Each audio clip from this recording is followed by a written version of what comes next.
अब देखेंगे राजस्थान का जो एकीकरण है उसका 5वां चरण यानी मत्स्य संघ का व्रत राजस्थान में विलय। तो पहला चरण और चौथा चरण इन दोनों को मिलाकर हम बनाएंगे 5वां चरण। कौन सा बनाएंगे? 5वां चरण। जो मत्स्य संघ पहले चरण के अंदर बना हुआ था और 4 चरणों में हमने देखे कि जो राजस्थान संघ था इसमें फिर मेवाड़ को शामिल किया गया था, इसके बाद में व्रत राजस्थान बनाया गया था। तो ये सारी तो कितने हो गए थे? ये ऐसे करके 4 चरण हो गए थे। अब इन 4 चरणों में एक चरण को क्या करेंगे शामिल, वो पहला वाला चरण। इसमें इसको क्या करेंगे हम ऐड करेंगे, यानी इसमें क्या करेंगे हम उसे शामिल करेंगे। तो इस तरीके से हम क्या बनाएंगे, ये 5वां चरण बनाएंगे। कौन सा चरण बनाएंगे? 5वां। तो 5वें चरण के हम बारे में देखेंगे। तो इसमें क्या था, मत्स्य संघ के निर्माण के समय मत्स्य संघ में सम्मिलित होने वाले 4 राज्यों के शासकों को स्पष्ट कर दिया, यानी पहले इनको बता दिया था कि आपको स्वतंत्र नहीं रखेंगे, आपको एक स्वतंत्र इकाई के रूप में आप राज्य नहीं रख सकोगे, आपको मिलना होगा, किसी में भी मिलना होगा, आपको राजस्थान या उत्तर प्रदेश में से किसी में भी आपको क्या किया जाएगा, शामिल किया जाएगा। ये मत्स्य संघ के जो गठन है उसके समय इनको बता दिया था। इधर क्या कर रहे थे, इधर मत्स्य संघ स्वतंत्र रूप से क्या कर रहा था, कार्य कर रहा था, किंतु सरकार के सामने काफी सारी समस्याएं थी, यानी सही तरीके से काम नहीं कर रहा था। इसमें से कुछ समस्याओं की हम यहाँ पर बात करेंगे। एक तो इस क्षेत्र में क्या था, मेवों का उपद्रव था। पहली समस्या तो ये मेव क्षेत्र में उपद्रव कर रहे थे और सरकार के लिए बड़ी चिंता थी, क्योंकि मेव अलग से एक अपने लिए अलग से एक इकाई बनाना चाहते थे। मेविस्तान नाम से अपने अलग इकाई का गठन करना चाहते थे। अलवर और भरतपुर के जो मेव जाति थी, तो इसके कारण पहले भी हमने देखा था कि यहाँ मेवों के कारण ही यहाँ सांप्रदायिक समस्याएं उत्पन्न हुई थी। इधर जो भरतपुर किसान सभा, तो मैंने आपको पहले जो हमने बताया था कि जो भरतपुर के महाराजा थे, उनके ब्रजेंद्र सिंह, उनके जो भाई थे, वो भी इस तरीके का क्या कर रहे थे, आंदोलन चला रहे थे और उन्होंने भरतपुर को एक अलग रखने का क्या किया था, प्रयास किया था। और इसके लिए उन्होंने, क्योंकि वो जाट रियासत थी, तो जाटों को एक उन्होंने नारा दिया था कि जट्टा पगड़ी संभाल जाट झंडा बुलंद रहेगा। जो मान सिंह नाम था इनके भाई जी का, भरतपुर के शासक ब्रजेंद्र सिंह, वो ऐसी मांग कर ही रहे थे। तो यहाँ पर भरतपुर किसान सभा और वहाँ की जो नागरिक सभाएं मिलकर के सरकार विरोधी आंदोलन चला रही थी, जो अपनी चरम सीमा पर पहुंच चुका था। अब भरतपुर किसान सभा क्या करती थी, ब्रज प्रदेश नाम से, यानी भरतपुर चाहती थी कि जो 2 राज्य हैं, भरतपुर और धौलपुर, देखो इसमें से 2 राज्यों ने राजस्थान में शामिल होने की स्वीकृति दे दी। एक तो अपने था अलवर और एक था करौली, ये तो कहेंगे हम राजस्थान में। जबकि इन 2 राज्यों ने प्रारंभ के अंदर तो क्या क्या, भरतपुर और धौलपुर ने कहा था हम तो क्या करेंगे, अलग ही रहेंगे और हमारा एक अलग इकाई बनाई जाए जिसका नाम होगा ब्रज प्रदेश। तो इस तरीके से अलग अस्तित्व की मांग की। तो ऐसी स्थिति में क्या हो गया, ये आशंका उत्पन्न होगी कहीं मत्स्य संघ का क्या हो जाए, विघटन ही नहीं हो जाए, ये टूट ही नहीं जाए। इधर जब बाद में थोड़ा इनको ज्यादा कहा कि आप थोड़े समय के विचार करो, फिर से विचार करने को कहा, तो भरतपुर तैयार हो गया लेकिन धौलपुर नहीं तैयार हुआ। धौलपुर सबसे अंत में तैयार हुआ, लेकिन उसने ये कह दिया कि जो हमारी जनता से पूछो, आप हमारी जनता से पूछ करके आप पता करो कि जनता राजस्थान में विलय होना चाहती है या उत्तर प्रदेश के अंदर। तो इस कारण फाइनल रूप से एक समिति का गठन किया गया था, वो अभी हम आगे देखेंगे, शंकरराव देव समिति। अब इस आशंका को मद्देनजर रखते हुए चारों राज्यों के शासकों और प्रधानमंत्री को बातचीत के लिए 10 मई 1949 को कहाँ बुलाया गया, दिल्ली के अंदर बुलाया गया। अब यहाँ पर विचारणीय विषय क्या रखा गया इनके सामने, इनको ये बताया गया कि आप किस में मिलोगे, निकटवर्ती राज्य यदि आप उत्तर प्रदेश में मिलना चाहते हो या राजस्थान में, ये इनके सामने बात रखी गई। तो वहाँ अलवर और करौली ने राजस्थान के विलय में पक्ष में, भरतपुर और धौलपुर उत्तर प्रदेश में विलय के इच्छुक थे। बाद में भरतपुर ने भी स्वीकृति दे दी थी और सबसे अंत में किसने दी थी, धौलपुर। लेकिन धौलपुर ने एक जो जनमत संग्रह की बात है वो बता दी थी कि हमारी जनता से पूछा जाए। तो इस कारण इस समस्या के समाधान के लिए सरकार ने क्या किया, सरकार भी रिस्क मॉडल नहीं लेना चाहती थी। इस कारण शंकरराव देव की अध्यक्षता में 3 सदस्य समिति गठित की गई, जिसके 2 अन्य सदस्य थे, एक प्रभुदयाल और एक R.K. सिद्धवा थे। तो ये 3 सदस्यों की क्या बनाएगी, समिति बनाएगी।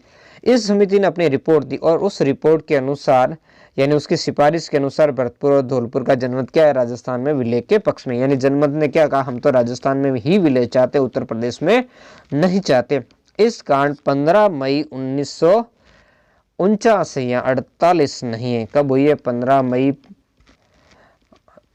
1949 को इसका क्या हो जाता है? मत्स्य संघ का राजस्थान में विलय। अब ध्यान रखना, चरण मैंने बताया था 1 + 4 = 5, तो महीना भी 5 हुआ, यानी 15/5/1949 को इसका क्या हो गया था? इसका और जो वृहत राजस्थान उसका विलय हो गया। एक नई इकाई बनी जिसका नाम था संयुक्त वृहत्तर राजस्थान। यह हम कह सकते हैं वृहत राजस्थान जो थर्ड है, वो थर्ड का इस समय क्या होता है?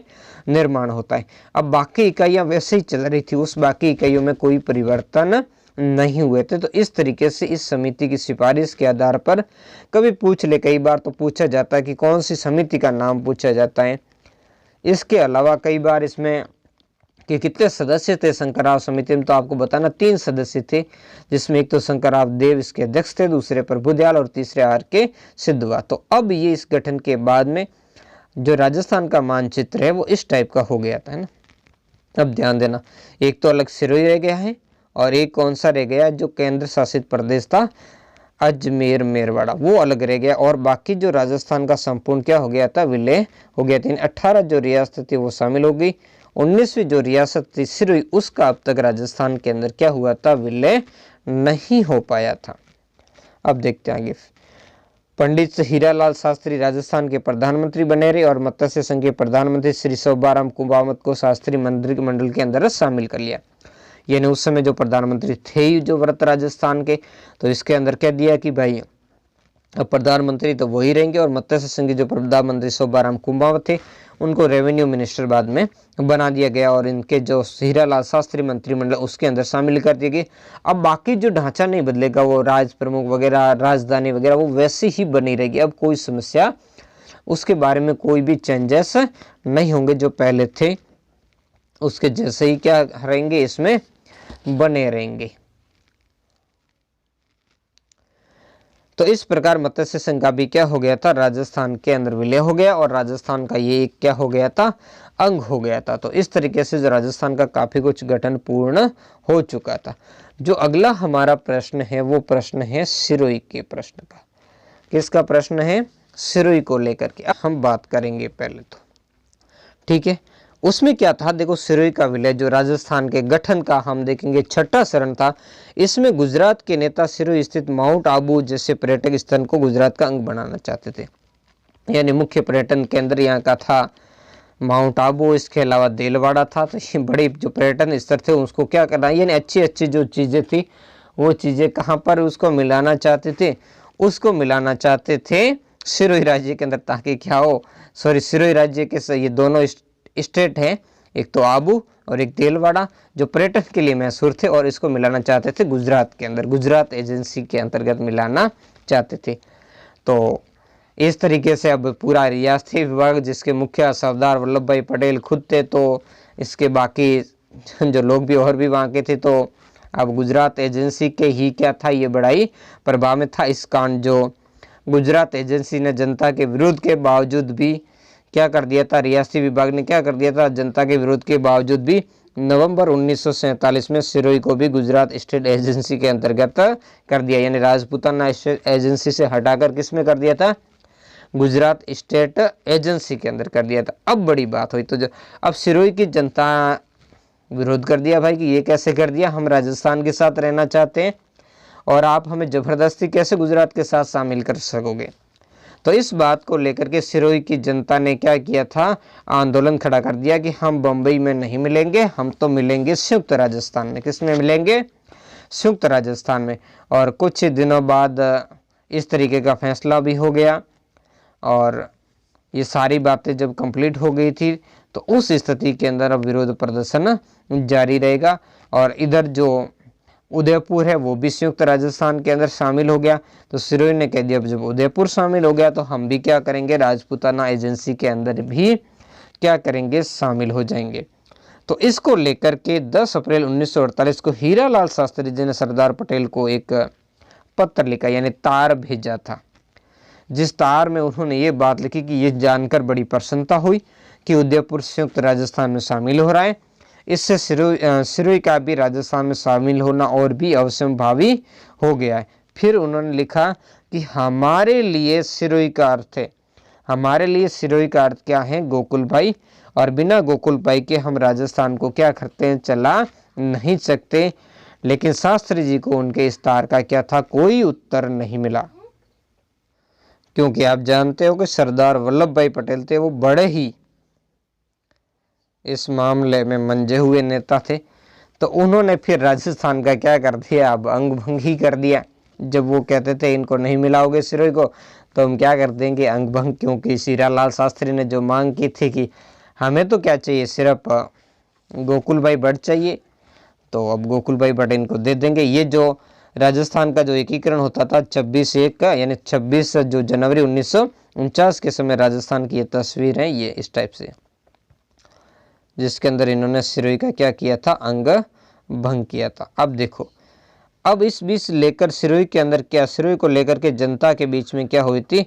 उत्तेजना फैल गई। काफी सारी जनता में उत्तेजना फैल चुकी थी, यानी जनता क्या हो चुकी थी? आक्रोशित हो चुकी थी। इधर क्या थे? 18 अप्रैल 1948 को संयुक्त राजस्थान का उद्घाटन करने कौन आए थे? जवाहरलाल नेहरू जी आए थे।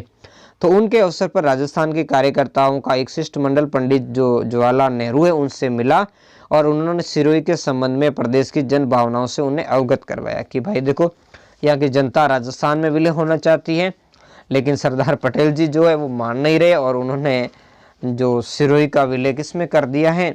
सिरोही का विलय अपने कर दिया है गुजरात के अंदर। तो इस बात से जब अवगत करवाया, तो पंडित जो जवाहरलाल नेहरू है उन्होंने क्या की थी? इसके संबंध में सरदार पटेल के साथ में क्या की थी? वार्ता की थी। इस बात के कारण, क्योंकि शास्त्री जी के तार का उत्तर नहीं दिया, लेकिन पटेल ने बात की थी। इस बात के आधार पर मैंने कहा था ना, ये बड़े चतुराईपूर्ण व्यक्ति थे, इसी कारण तो भारत का एकीकरण कर पाए थे। तो इन्होंने क्या किया? चतुराई से सरदार वल्लभ भाई पटेल ने जनवरी 1949 को माउंट आबू सहित सिरोही का 304 वर्ग मील क्षेत्र के कितने गांव? 89 गांव तो गुजरात में, और शेष सिरोही राजस्थान में मिला दिया गया, है ना, जिसमें अपने जो गोकुल भाई भट्ट का जन्म स्थान हातल भी शामिल था। इन्होंने भाई मांग भी तो ये कही थी कि हमें क्या चाहिए? गोकुल भाई भट्ट चाहिए। गोकुल भाई भट्ट के बिना हम क्या करेंगे? राजस्थान नहीं चला सकते। तो सरदार पटेल ने कह दिया भाई लो, गोकुल भाई भट्ट का हातल गांव हमने आपको दे दिया, और बाकी जो चीर फाड़ करके सिरोही को क्या कर दिया? मुख्य स्थल थे वो केंद्र के अंदर जो अपने गुजरात एजेंसी है उसके अंदर क्या कर दिए? शामिल कर दिए थे। तो इस प्रकार सिरोही के मुख्य प्रमुख आकर्षण स्थल देलवाड़ा और माउंट आबू तो गुजरात में मिल गए, और गोकुल भाई भट्ट का जन्म स्थान हातल से सिरोही का शेष भाग राजस्थान को दे दिया। अब इस घटना से राजस्थान की जनता और विशेषकर सिरोही की जनता आक्रोशित थी। बाकी राजस्थान की भी जनता बड़ी आक्रोशित हो गई, और उन्होंने तेज तीव्रता से इसका क्या किया? विरोध किया, और जिसका नेतृत्व गोकुल भाई भट्ट ने किया, जिसे हम राजस्थान के गांधी के नाम से भी जानते हैं। अब इस बड़े पैमाने पर क्या हुआ था? व्यापक एक आंदोलन खड़ा हो गया था इस राजस्थान क्षेत्र के अंदर, और ये आंदोलन तभी जाकर के समाप्त हुआ था जब भारत सरकार ने कहा था कि हम अपने निर्णय पर क्या करेंगे? पुनर्विचार करेंगे। तब जाकर के ये आंदोलन क्या हुआ था? समाप्त हुआ था। तो इस तरीके के राजस्थान के नेताओं ने पंडित नेहरू से इस समस्या का समाधान करने के लिए दबाव बढ़ाया। अब जब ज़्यादा दबाव बढ़ा तो भारत सरकार ने क्या किया? हम इस पर विचार करेंगे, और इस मामले को किसको सौंप देते हैं? राज्य जो पुनर्गठन आयोग है उसको क्या करेंगे? इस मामले को सौंप दिया था। अब देखो, राज्य पुनर्गठन आयोग क्या था? ये भी 3 सदस्यीय आयोग था, जिसके अध्यक्ष फजल अली थे। इसके अन्य सदस्य KM पनिकर और हरदेनाथ कुंजरू थे। KM पनिकर वही है जो बीकानेर से विधानसभा के लिए गए थे, और वहाँ के जो दीवान भी रह चुके। तो इस तरीके से अनंत 1 नवंबर 1956 को जब राजस्थान का पुनर्गठन होता है, और पुनर्गठन में ही जो राज्य पुनर्गठन आयोग है उसकी सिफारिश के आधार पर संपूर्ण सिरोही, जिसमें माउंट आबू और देलवाड़ा का क्षेत्र भी शामिल होता है, वो गुजरात से निकाल करके वापस किसमें शामिल किया जाता है? राजस्थान में शामिल कर दिया जाता है। अब जो हम देखेंगे वो राजस्थान के एकीकरण का 7वां चरण देखेंगे, जिसमें अजमेर मेरवाड़ा का विलय होगा, और सिरोही के जो आबू और देलवाड़ा क्षेत्र का इसके अंदर विलय होगा। पहले के पार्ट के अंदर हमने देखा था जब सिरोही का अंग भंग कर दिया गया था, और उस छठे चरण का जो एकीकरण है वो उसका पूरा हुआ था, वो 26 जनवरी 1950 को हुआ था। और इस दिन भारत का क्या होता? संविधान लागू होता। संविधान लागू होने के कारण जो अब तक इनका जो प्रधानमंत्री कहलाता था, जो जनता की तरफ से चुना गया व्यक्ति, तो वो ये जनता की तरफ से तो अभी नहीं चुना था, लेकिन फिर भी जो उस समय प्रजामंडल आंदोलन में भाग लेने वाले जनता के जो प्रतिनिधि थे उनको एक प्रधानमंत्री कहा करते थे। तो अब वो शब्द हटा दिया गया और उसकी जगह एक नया शब्द रखा गया और वो शब्द रखा गया था आपके मुख्यमंत्री। कौन सा शब्द रखा गया था? मुख्यमंत्री। और जो राजस्थान के अपने पहले निर्वाचित जो मुख्यमंत्री वो तो बनेंगे अपने टीकाराम पालीवाल। तो अब जो बनेंगे, क्योंकि हीरालाल शास्त्री इस समय प्रधानमंत्री थे, तो वही राजस्थान के पहले मनोनीत मुख्यमंत्री बनते हैं। तो ध्यान रखना, राजस्थान के पहले मनोनीत मुख्यमंत्री कौन थे? हीरालाल शास्त्री। तो इस बात को लेकर के उनके सहयोगी थे जय नारायण व्यास जी और माणिक्यलाल वर्मा। उन्होंने कहा यार कि हम तीनों ही एक साथ खेले बड़े और ये आदमी को बना दिया आपने, पहले तो प्रधानमंत्री बना दिया और अब क्या हुआ था? मुख्यमंत्री बना दिया। जब जयपुर वाले पार्ट में हमने बताया था आपको, ये नाराज हो गए थे। तो इसके कारण जय नारायण व्यास जी ने इनका बड़ा विरोध किया था और विरोध किया था तो फिर बाद में जाकर के क्या किया? हीरालाल शास्त्री जी को हटाया गया था और एक ICS अधिकारी थे CS वेंकटाचारी, तो इनको भी क्या बना दिया गया था? जो दूसरा राजस्थान का जो मनोनीत जो मुख्यमंत्री बना दिया गया, जो ICS अधिकारी हुआ करते थे। फिर जय नारायण व्यास जी ने इनका भी विरोध किया, भाई मैंने इनको बनाने के लिए नहीं कहा आपको, तो मेरे को बनाने के लिए कहा था, मुझे बनना था। तो बाद में जब तीसरे मनोनीत मुख्यमंत्री बनाए जाते हैं जय नारायण व्यास को। ठीक है, तो ये बातें थी। अब इस अजमेर मेरवाड़ा का जो ब्रिटिश काल में जो केंद्र शासित प्रदेश था, इसके बारे में हम थोड़ा देखेंगे। उससे पहले हम एक जो इस चार्ट को देख लेते हैं और इस चार्ट के माध्यम से हम आपको थोड़ा सा अब यहाँ हम समझने का प्रयास करेंगे। फिर से एक बार हम कह लेते हैं इस तरीके से कि आपका रिवीजन हो जाएगा एक तरीके से, कौन सा क्या चरण था और उसमें क्या क्या जो बातें हुई थी, उन बातों का एक तरीके से आपका रिवीजन हो जाएगा और उसी रिवीजन को हम देखेंगे।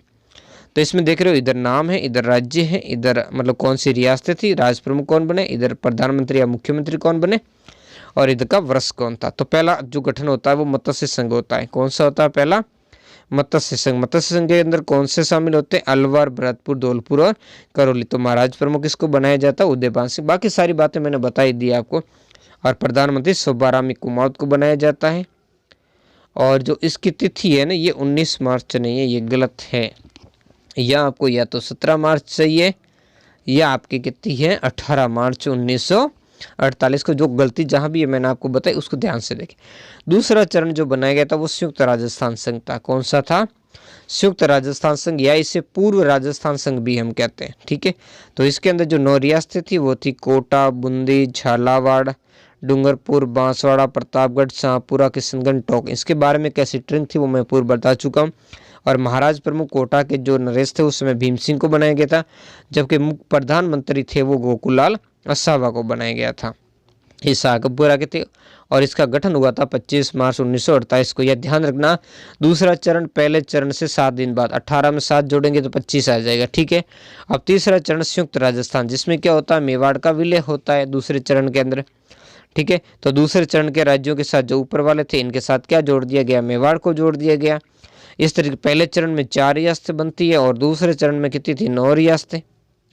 और अब कितनी हो जाएगी? तीसरे मेवाड़ मिलने के बाद 10 रियासतें, एकीकरण 10 और ये 4 14 हो गई। अब पीछे ले दे कर कह रही 5 रियासतें वो अलग रह गई थी। अब तो मेवाड़ शामिल हुआ, तो मेवाड़ यानी उदयपुर के महाराणा भूपाल सिंह को राज प्रमुख बनाया गया और प्रधानमंत्री भी उदयपुर के माणिक्यलाल वर्मा को। और इसका उद्घाटन किया था 18 अप्रैल 1948 को। पहले 18 मार्च है, तो इससे ठीक 1 महीना बाद। ध्यान रखना, दूसरा चरण जो पहले चरण से 7 दिन बाद बना था और तीसरा चरण है जो पहले चरण से 30 दिन बाद बना था। कितने दिन बाद बना था? तो 30 दिन बाद। ये ध्यान रखना, उसमें 30 दिन आप ऐड कर लेना। अब देखेंगे वर्त राजस्थान, यानी कौन सा? चौथा चरण है। इसमें तीसरे चरण के राज्यों के साथ 4 बड़ी रियासतें जयपुर, जोधपुर, बीकानेर और जैसलमेर, और क्या मिलाया गया था? लावा ठिकाना। अब देखो ध्यान देना, कई सारी बात जो राज्य थे जिसके अंदर कई बुक्स है अपने, जैसे कक्षा 8 की भी राजस्थान बोर्ड की बुक है, उसके अंदर भी ये बताया गया कि लावा और कुशलगढ़ दोनों ठिकाने ये दूसरे चरण के अंदर मिलाए गए थे। लेकिन आपकी ये बात अलग ही क्या थी?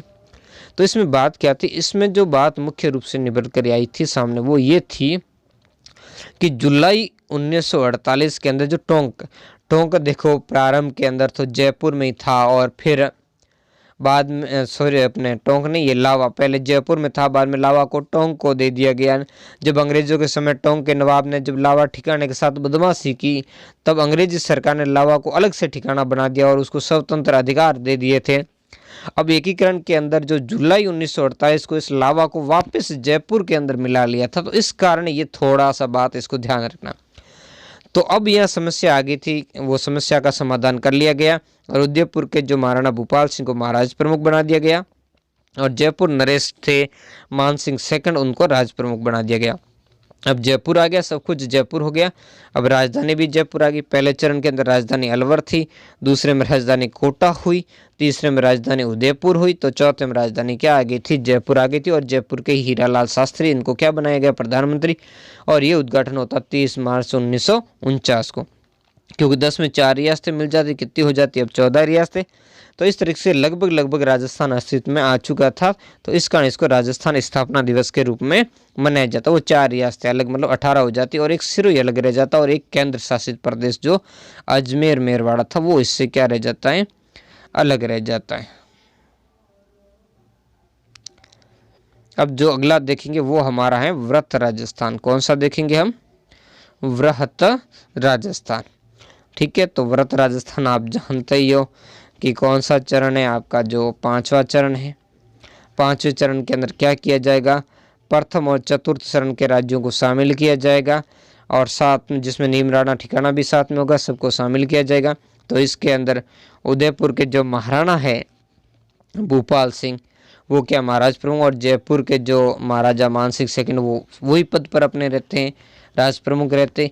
यानी इस चरण के अंदर मतज्य संघ है उसका क्या कर दिया गया था, जो चौथे चरण के साथ में विलय कर दिया गया था। जो चौथे चरण में वृहत राजस्थान बना था उसके अंदर हम क्या कर दिया था, इसको विलीन कर दिया। ठीक है, अब बाकी तो जो इसमें तो ज़्यादा कुछ होना नहीं था। हीरालाल शास्त्री जी वही आपके क्या बने रहे थे, प्रधानमंत्री बने। इसकी डेट ध्यान रख लेना, 15 मई 1949, 5वां चरण है, तो महीना भी कौन सा है, 5वां। तो 1 + 4 ध्यान रखना और 5 × 15, तो ऐसे आपको ध्यान रख लेना। इसके बाद जो अगला जो चरण था वो 6ठा चरण था, जिसमें वृहत राजस्थान, ये दूसरा कह सकते हैं, सॉरी अपने तीसरा कह सकते हैं। ये वृहत राजस्थान का प्रथम चरण था, ये वृहत राजस्थान का दूसरा चरण और ये वृहत राजस्थान का तीसरा चरण, और कुल राजस्थान के एकीकरण का ये 6ठा चरण था। तो इसमें पंचम चरण के साथ सिरोही में कौन से, आबू और देलवाड़ा को निकाल करके इनको माइनस कर दो, इनको गुजरात एजेंसी में मिला दिया गया था और बाकी सबको क्या कर दिया था, राजस्थान के अंदर मिला लिया गया। बाकी जो महाराज प्रमुख वगैरह वो चले, ये यहाँ नहीं है, ये गलत है, ये यहाँ पर है 7वें चरण के लिए। ठीक है, तो ये सारी बातें अब चल रही थी और इधर क्या था, कुछ जो प्रशासनिक जो बदलाव जो लाए जा रहे थे उन बदलावों को भी हम क्या कर लेंगे, देख लेंगे। ठीक है, अब इसका गठन देख लेते हैं 26 जनवरी 1950 को। अब 7वां चरण देखेंगे। अब सिरोही को लेकर अपने डिस्कस कर दिया है और ये अंतिम चरण होता है और इस चरण के अंदर फिर जो राजस्थान बन जाता, अपने वास्तविक अस्तित्व में आ जाता। और कब आता, 1 नवंबर 1956 को, जब राज्य पुनर्गठन आयोग होता उसमें राजस्थान का पुनर्गठन किया जाता। इसमें 6ठा चरण तो होता ही है और जो केंद्र शासित प्रदेश था अजमेर मेरवाड़ा मिला लिया जाता है और आबू देलवाड़ा जो गुजरात एजेंसी में थे वो वापस राजस्थान में मिला दिए जाते हैं। मध्य प्रदेश का एक क्षेत्र होता सुंदल टंपा, इसको राजस्थान के झालावाड़ जिले में मिला दिया जाता है। और इसके अलावा एक जो राजस्थान का क्षेत्र होता है सिरोंज का क्षेत्र किसको दे दिया जाता है, मध्य प्रदेश को दे दिया जाता है। इस तरीके से ये चार्ट थे। अब हम देखेंगे अपने अजमेर के बारे में, जो 7वें चरण के किस तरीके से अजमेर मेरवाड़ा और आबू देलवाड़ा का क्या होता है, विलय होता है। तो अब हम जानते हैं कि जो ब्रिटिश काल में ही अजमेर मेरवाड़ा एक केंद्र शासित प्रदेश रहा था। अब जब केंद्र शासित प्रदेश था और इस समय इसका राजस्थान के अंदर विलय नहीं हो रहा था, तो एक राजस्थान के अंदर टापू जैसा बन गया था और प्रशासनिक दुविधाएं भी काफ़ी कुछ आती थी। जैसे राजस्थान बाकी जो क्षेत्रों के अंदर कोई चोर डाकू लूटपाट करके चले जाते थे और अजमेर में जाकर छुप जाया करते थे। पहले भी हमने देखा था कि जब अंग्रेजों के समय भी जब भी क्रांतिकारियों पर कोई कार्रवाई करते थे तो केंद्र शासित प्रदेश होने के कारण जो रियासतों के जो लोग थे, जो जन नेता थे, वो कहाँ चले जाते थे, अपने अजमेर मेरवाड़ा चले, वहीं से समाचार पत्र भी निकाल देते थे, वहीं अपने कार्यालय भी करते थे स्थापित। तो इसी कारण अब भी जैसे कोई असामाजिक तत्व वो जाकर अजमेर मेरवाड़ा में छुप जाते थे। अब यहाँ अलग से गवर्नमेंट थी, वो आगे अभी देखेंगे। तो इस कारण जो अखिल भारतीय देशी राज्य लोक परिषद उसने कहा था, उसकी जो राजपूता प्रातिनिधिक सभा उसने सदैव यानी हमेशा ये मांग करती रही है कि व्रत राजस्थान में न केवल प्रांत की सभी रियासतें वरन अजमेर मेरवाड़ा का भी क्या हो इलाका शामिल किया जाए, और था भी राजस्थान का हृदय, और जब तक हृदय शामिल नहीं होगा तब तक राजस्थान कैसे बनेगा। किंतु दूसरी ओर अजमेर का कांग्रेस नेतृत्व जो इस मांग का विरोध कर रहा था, कौन थे इसमें, हरिभाऊ उपाध्याय थे इसमें कांग्रेस के नेतृत्व। 1952 के अंदर जब चुनाव होते हैं, उस चुनावों के जो उसमें आम चुनावों के बाद में कौन अजमेर मेरवाड़ा में क्या होता है, हरिभाऊ उपाध्याय के नेतृत्व में कांग्रेस का मंत्रिमंडल बनता है। और इधर हम देखते हैं राजस्थान के जो उसमें मुख्यमंत्री कौन बनते हैं, तो राजस्थान के मुख्यमंत्री चुनावों के बाद बनते हैं टीकाराम पालीवाल। तो टीकाराम पालीवाल को राजस्थान का पहला निर्वाचित मुख्यमंत्री कहा जाता है। और बाकी प्रजामंडल के जो भी धुरंधर नेता थे वो सारे हार गए थे इस चुनावों के अंदर, यानी उनमें से जय नारायण व्यास, माणिक्य लाल वर्मा जैसे ये कोई भी नेता इस चुनावों के अंदर जीता नहीं था। तो इसके बाद में फाइनल रूप से टीकाराम पालीवाल को बनाया गया था। और चूंकि इधर कौन थे, हीराला अपने हरिभाऊ उपाध्याय जी थे। चूंकि कांग्रेस का ये नेतृत्व यानी कांग्रेस की सरकार थी, तो अजमेर को राजस्थान में मिलाए जाने का कभी पक्ष में नहीं रहा, यानी हमेशा से इन्होंने क्या किया था, अजमेर को एक अलग ही रखने का काम किया था। इसके पक्ष में ये खूब सारे अपने तर्क भी देते थे, उन तर्कों को भी देखेंगे। ये क्या तर्क दिया करते थे अपने पक्ष में, है ना, गठन के। तो ये कहा था कि कांग्रेस का नेतृत्व तर्क देने लगा कि प्रशासन की दृष्टि से छोटे राज्य ही बनाए रखने चाहिए, ताकि क्या हो, राज्यों का अच्छी तरीके से क्या शासन चलाया जाए, उसका अच्छी तरीके से क्या किया जाए, विकास किया जाए। और बड़े राज्य हो जाएंगे तो उसमें फिर विकास सही नहीं होगा और हमारा अजमेर क्षेत्र क्या हो जाएगा, पीछे रह जाएगा। ये सारी बातें यहाँ समझे। लेकिन लोग राजस्थान में विलय चाहते थे, लोग अजमेर मेरवाड़ा के राजस्थान में विलय चाहते थे। इसके अलावा बाकी जो राजस्थान के नेता थे वो भी अजमेर मेरवाड़ा का विलय चाहते थे। इस बात का समस्या जब उत्पन्न हुई तो इस प्रकरण को राज्य पुनर्गठन आयोग को सौंप दिया, जो फजल अली की अध्यक्षता के अंदर उसको सौंप दिया। और राज्य पुनर्गठन आयोग के सभी से बात की और उसने सबसे बात करके अजमेर के कांग्रेस नेताओं के तर्क को क्या कर दिया, खारिज किया, उनको स्वीकार नहीं किया। और उन्होंने सिफारिश की कि अजमेर मेरवाड़ा को क्षेत्र है जो राजस्थान के अंदर क्या कर लेना चाहिए, मिला लेना चाहिए। और जब मिलाने की बात आई तो यहाँ के नेताओं ने फिर से बड़ी समस्याएं खड़ी की अजमेर मेरवाड़ा वालों ने। वही किसको लेकर के समस्याएं की, वो की अपने इसमें राजधानी को लेकर की।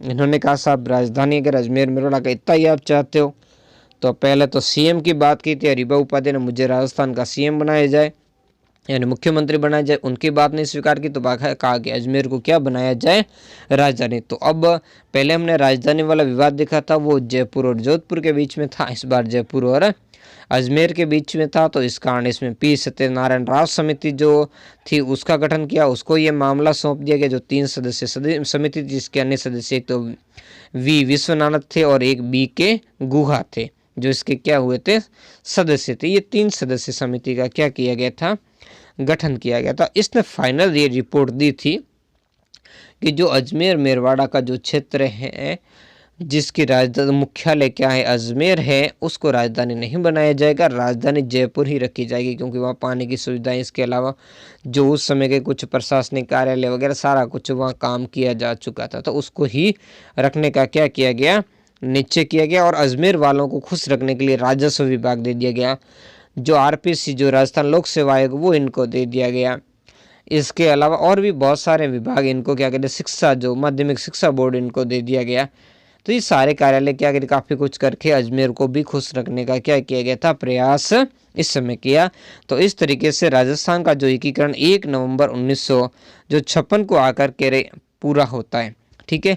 लेकिन अब तो हमने इसमें तो और कौन सा सिरोही का और उसका विलय देखेंगे। तो सिरोही के जो माउंट आबू वाले जो क्षेत्र है उसका राजस्थान में विलय होना शेष था। तो भाई बातचीत चल रही थी, इसको भी क्या किया जाए, अजमेर मेरवाड़ा को मिला लिया गया, तो भाई आबू वाला क्षेत्र भी मिलाया जाए। अब इसको लेकर के काफ़ी सारी जो समस्याएं चल रही थी, इसके लिए एक समिति गठित की गई थी। मुन्नी जो जिन विजय सूर्य उनके नेता जो अध्यक्षता के अंदर क्या की गई, समिति नियुक्त की गई, जिसके एक सदस्य अपने इतिहासकार जो दशरथ शर्मा जी थे वो भी थे। तो इस समिति ने बाद में फिर जो क्या की थी, भारत सरकार के साथ बातचीत की थी, और इसके बाद में जो राज्य पुनर्गठन आयोग के सामने भी इन्होंने अपना पक्ष रखा था। और इस कारण फाइनल रूप से जाकर के जो आबू देलवाड़ा का क्षेत्र भी जो 1 नवंबर 1956 को जब पुनर्गठन हुआ था राज्य का, तब उसको दे दिया गया। तो इस तरीके से जो 18 मार्च 1948 को प्रारंभ हुई राजस्थान के एकीकरण की प्रक्रिया 1 नवंबर 1956 को जाकर पूरी हुई है। कितना समय लगा था इसमें? तो इसमें समय लगा था 8 वर्ष 7 माह और कितने दिन लगे थे? 14 दिन का इसमें क्या लगा था समय। और इस तरीके से जाकर के राज्य का एकीकरण क्या होता है? पूर्ण होता है। अब देखो यहाँ मुख्य बात क्या, अब एकीकृत राजस्थान हो जाता है। जो प्रधानमंत्री का पद था तो उसको तो मुख्यमंत्री किया जा चुका था, लेकिन कुछ और रह गए थे, जो क्या थे वो देखेंगे। निर्माण के बाद भी राजतंत्र के अंतिम चिन्ह के रूप में राज प्रमुख के नव सर्जित पद रह गए थे। तो राजस्थान का एकीकरण हो रहा था, तब संविधान के अंदर कुछ बातें रखी गई थी, जिसके अंदर भारत के जो राज्य थे उनके गठन का अलग अलग फॉर्मूला था। 4 प्रकार के राज्य रखे गए थे, ABCD, है ना। तो इस प्रकार के 4 प्रकार के, जो पहले A श्रेणी के राज्य थे उनका तो मुखिया राज्यपाल कहलाता था, और B श्रेणी का जो राज्य थे उनका मुखिया क्या कहलाता था? राज प्रमुख कहलाता था। तो इस राज्य पुनर्गठन आयोग ने कहा भाई ऐसे राज्य नहीं, अब 4 की जगह 2 रखो, A और B को मिला लो और उनका मुखिया क्या कहलाएगा? राज्यपाल कहलाएगा। और C और D को उनको भी मिला लो और उनका मुखिया जो भी बाकी नाम दे देना, उपराज्यपाल या प्रशासक जो भी उनका रखा जाएगा, जिसको बाद में नाम दे दिया कि भाई C और D जो मिला करते उनको केंद्र शासित प्रदेश उनका नाम रखा जाएगा, और A और B का उनका नाम राज्य रखा जाएगा। तो इस तरीके से जब संविधान के अंदर संशोधन करना जरूरी था, तो संविधान के अंदर संशोधन करने के लिए भारत की जो नवनिर्मित संसद ने 7वां संविधान संशोधन अधिनियम पारित किया था। कब किया था? 1 नवंबर 1956 को। तो अब राज प्रमुख के पद भी क्या हो गए थे? खत्म हो गया था। तो इसके बाद जो राज्य के प्रथम राज्यपाल के रूप में कौन बने थे? सरदार गुरुमुख निहाल सिंह थे। जो इस समय राज प्रमुख मान सिंह सेकंड थे, उनको क्या कर दिया गया था? हटा दिया गया था। हालांकि जब बनाया तो उनको कहा था आजीवन रहेंगे। तो उन्होंने इसकी जो शिकायत है वो नेहरू जी से भी की थी, भाई आपने संविधान में क्या कहा था और हमें अभी साहब ने हटा दिया, बीच में 56 में ही हटा दिया हमें। तब नेहरू जी ने बहुत बढ़िया इनको जवाब दिया था कि संविधान कोई पत्थर की लकीर नहीं है, संविधान ही वही है, ये जनता की इच्छा है, और इसको समय अनुसार, इसमें अगर कोई बातें समय के अनुसार सही नहीं होती तो उसको बदलना भी जरूरी है। तो इस प्रकार सरदार पटेल की चतुराई, वही सरदार पटेल को जिसे लौह पुरुष के नाम से जानते, इससे अगर हम बिस्मार्क कहें तो भी कोई कमी नहीं, इससे हम अगर चाणक्य भी कहें तो भी कहीं कमी नहीं होगी। तो जिनके चतुराई, बुद्धिमत्ता और कुशलता की नीति ने राजस्थान के शासकों की अनिश्चितता पर भी जनमत के प्रभावशाली दबाव से क्या हो गया था? राजस्थान का जो एकीकरण है वो इन्होंने, उनका सपना जो साकार हो गया था। तो इस तरीके से जो 1 नवंबर 1956 को जो राजस्थान अपने जो वर्तमान आकार के अंदर आया था, ये मैं आपके सामने, ये इसको छोटा कर देता हूँ, ये आपको राजस्थान जो देख रहे हो, तो इस तरीके से ये राजस्थान जो वर्तमान आकार में ये इसी समय आया था जो आप देख रहे हो 1 नवंबर। और ये बाद में अजमेर को क्या किया गया था? अजमेर को बाद में अपना जो 26वां जिला बना दिया गया था। कौन सा जिला बनाया गया था? 26वां। और बाद में एक 26वां संशोधन भी होता है, ये भी ध्यान रखना। अजमेर मेरवाड़ा को विलय के बाद तो राजस्थान का 26वां जिला बनाया जाता है, और एक 26वां संविधान संशोधन जब इंदिरा जी के समय होता है। इस संविधान संशोधन द्वारा जो राज्यों को प्रीवी पर्स प्रदान किए जाते थे, वो प्रीवी पर्स क्या कर दिए गए थे? खत्म कर दिए गए थे। तो ये था मेरा प्रयास, और इसी के साथ में आपका जो इतिहास का जो कोर्स है वो आपका क्या होता है? कंप्लीट होता है। और अब कोई अगर आपको कोई टॉपिक से संबंधित समस्या हो तो मुझे बताना ज़रूर, आपकी उसमें भी हेल्प की जाएगी। सारे वीडियो प्लेलिस्ट के अंदर उपलब्ध हैं, और उस प्लेलिस्ट में जाकर आप देख सकते हो, जिसका लिंक भी मैं आपको दे दूंगा और इस आई बटन के अंदर आपको लगा दूंगा, वहां से आप देख सकते हो सारे वीडियोस। और बाकी टेस्ट के आपके वीडियो चलते रहेंगे। तो नेक्स्ट हम क्या करेंगे, जब संडे को लाइव आऊँगा तब हम डिस्कस कर लेंगे। आज के वीडियो में इतना ही, मिलते हैं नेक्स्ट वीडियो में। एक सबसे आप कोर्स पूरा होने के जो मौके पर आप सबसे एक रिक्वेस्ट है, क्योंकि अभी भी 80% से ज़्यादा जो देखने वाले हमारे जो भी ऑडियंस है उन्होंने ज्वाइन नहीं किया, हमारे चैनल को सब्सक्राइब नहीं किया, तो प्लीज़ आप सबसे रिक्वेस्ट है कि इसको सब्सक्राइब जरूर करें वीडियो को, और अपने दोस्तों के बीच में भी लाइक कमेंट शेयर करें। और आगे भी आपके लिए बहुत ही जो परीक्षा की तैयारी के लिए महत्वपूर्ण पार्ट में लेकर के आऊँगा। धन्यवाद। अब देखेंगे कक्षा 12 इतिहास अध्याय संख्या 7 के जो अध्ययन बिंदुओं के बारे में देखेंगे। तो राजस्थान का किसान दोहरी गुलामी से लड़ रहा था, एक तरफ अंग्रेज था और दूसरी तरफ ठिकाने था। दोहरी क्या हम तीर ही कर देते, क्योंकि इन दोनों के बीच में एक और था, शासक वर्ग जो राजा था तो इन तीनों की गुलामी, और जितनी गुलामी के अधिक चरण होंगे उतना ही क्या होगा, शोषण ज्यादा होगा। तो इसी कारण इन तीनों ही पार्टों के बीच में यहाँ का किसान वर्ग पिस रहा था। क्योंकि वैसे यहाँ शासक का नाम इसलिए नहीं है क्योंकि शासक को अंग्रेजों ने क्या कर रहा था, अब शासक तो कोई थे ही नहीं, वो नाम मात्र के थे, वास्तविक शासन तो अंग्रेजों के हाथ में था। इस तरीके से दोहरी चक्की के अंदर किसान पिस रहा था। 1857 की क्रांति का आगाज यानी इसकी शुरुआत राजस्थान में कहाँ से होती है, नसीराबाद से। बहुत ही महत्वपूर्ण प्रश्न है। नसीराबाद छावनी जो कि अजमेर जिले के अंदर है, यहाँ से आपकी इसकी शुरुआत होती है। 28 मई 1857 को इस क्रांति की क्या होती है, आपके शुरुआत होती है। अगला पॉइंट देखेंगे, केसरी सिंह बारठ, प्रताप सिंह बारठ, जोरावर सिंह बारठ आदि तीनों एक ही परिवार के क्रांतिकारी थे। ये तीनों, और इसके अलावा इसमें केसरी सिंह जी के जामाता ईश्वरदान आसिया, ये सभी के क्या थे, एक ही परिवार से संबंधित थे। और इन्होंने जो आज़ादी के जो स्वतंत्रता का कह सकते हैं युग था, युग में इन सब ने क्या दी थी, अपनी आहुति दी थी। तो बहुत ही महत्वपूर्ण है, बलिदान इन्होंने दिया था। और इन सभी ने ही क्या किया था, जो भारत से जो अंग्रेजी राज को बाहर खरीदे, या कह सकते हैं जो विदेशी जो दासता है, वो विदेशी दासता का दामन तोड़ने का इन्होंने क्या किया था, प्रयास किया था।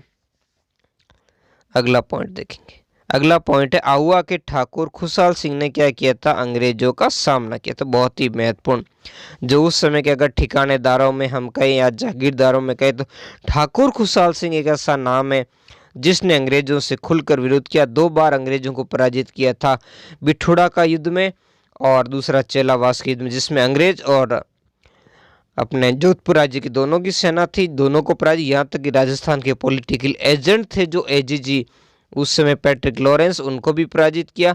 और यहाँ तक कि जोधपुर का जो पॉलिटिकल एजेंट था मैंग मॉन्सन, उनको क्या कर दिया था, कत्ल कर दिया था, उनका सर काट करके आहुआ के किले पर भी लगा दिया था। बहुत ही महत्वपूर्ण व्यक्तित्व थे। अगला देखेंगे भगत आंदोलन, तो इसके संस्थापक कौन थे, गोविंद गुरु थे, जो भीलों के अंदर जन जागृति को लेकर के चलाया गया। दूसरा भीलों के जनजातीय आंदोलन था एक ही, इसमें भील और ग्रासिया दोनों ही जनजातियां थी। तो इस आंदोलन के प्रवर्तक कौन थे, मोतीलाल तेजावत। इधर देखते हैं किसान आंदोलन में तो एक महत्वपूर्ण व्यक्तित्व आता विजय सिंह पथिक, जिसको संपूर्ण भारत के अंदर किसान आंदोलन का क्या माना जाता है, प्रवर्तक माना जाता है। इन्होंने बिजोलिया किसान आंदोलन का क्या किया था, नेतृत्व किया था।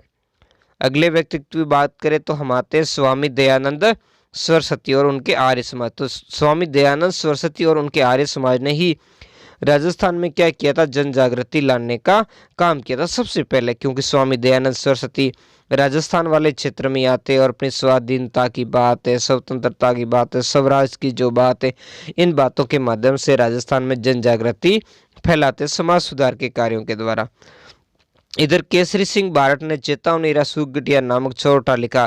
कितने, इसमें 13 छोटे लिखे गए थे। और किसको लिखे गए थे, अपने मेवाड़ के महाराणा जो फतेह सिंह जी थे उनको लिखे गए थे, जब वो 1903 के अंदर लॉर्ड कर्जन द्वारा आयोजित दिल्ली दरबार में भाग लेने जा रहे थे, तो उनको रोकने के लिए लिखे गए थे। अगला है राजस्थान केसरी, प्रताप और नवीन राजस्थान समाचार पत्रों में क्या दिया था, क्रांति में योगदान दिया था। राजस्थान के लोगों में जन जागृति लाने, विभिन्न किसान आंदोलन या जो रियासतों के अंदर होने वाले जो शोषण थे, उन शोषण को प्रमुखता से इन्होंने अपने इन समाचार पत्रों में स्थान दिया, और जिससे जनता के अंदर जन चेतना व्याप्त हुई थी। जनजाति आंदोलन की मुख्य जाति कौन थी, भील। ये राजस्थान के अंदर जो भी जनजाति वो एक ही आंदोलन, और दूसरा हमने देखा था भगत आंदोलन। तो इन दोनों ही आंदोलन में मुख्य रूप से कौन सी जनजाति ने भाग लिया था, भील जनजाति ने लिया था। स्वतंत्रता के बाद राजस्थान का नेतृत्व प्रजामंडल आंदोलन के नेताओं ने किया था, जो विभिन्न जैसे जय नारायण व्यास जी थे, मग्गाराम वेद जी थे, गोकुल भाई भट्ट थे, ऐसे बहुत सारे नेता थे, उन नेताओं ने ही किया था। राजस्थान का एकीकरण कितने चरणों में पूरा हुआ था, 4 चरणों के अंदर जाकर के संपूर्ण हुआ था। अगला लावा, कुशलगढ़ और निमरा, यह सिप यानी ये क्या थे, ठिकाने थे उस समय। स्वतंत्रता प्राप्ति के समय राजस्थान में कितनी थी, 22 रियासतें थी। मतलब 3 स्वतंत्र जो राजा थे और 3 सिप यानी जो ठिकाने थे, ठिकानों को सिप भी कहा जाता। ये 3 ठिकाने थे और 19 जो क्या थी, रियासतें। इस तरीके से हम कुल कहते हैं कुल कितनी रियासतें थी उस समय, स्वतंत्रता प्राप्ति के समय राजस्थान में कुल 22 रियासतें थी। अगला हम देखेंगे अजमेर मेरवाड़ा के बारे में।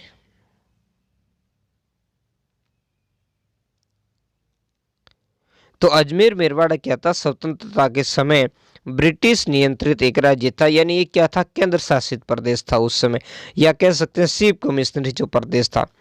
राजस्थान की रियासतों का एकीकरण लौह पुरुष सरदार वल्लभ भाई पटेल की दूरदर्शिता, कूटनीति एवं रियासती विभाग के अथक प्रयासों के कारण ही संभव हो सका, क्योंकि राजस्थान के जो राजा थे वो कभी भी भारत के अंदर अपना विलय नहीं चाहते थे। वो क्या रहना चाहते थे? स्वतंत्र रहना चाहते थे।